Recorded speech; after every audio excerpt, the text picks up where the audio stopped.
ఈ 25 నామాలు ఎక్కడ చెప్తున్నాడో అక్కడ సహస్రం చెప్పినంత శక్తి మీకు కలుగుతుంది. అంత గొప్ప నామాలు నేను చెప్తాను, మీరు కూడా చెప్పండి.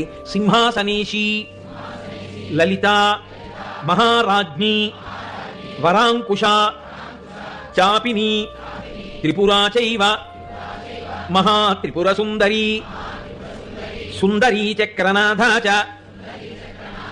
సామ్రాజ్ఞి, చక్రిణీ తథా చక్రేశ్వరి, మహాదేవి, కామేశి, పరమేశ్వరి, కామరాజప్రియా, కామకోటిక, చక్రవర్తిని, మహావిద్య, శివానంగవల్లభ, సర్వపాటల, కుళనాథ, ఆమ్నాయనాథ, సర్వాంనాయ నివాసిని, శృంగారనాయికా చేతి,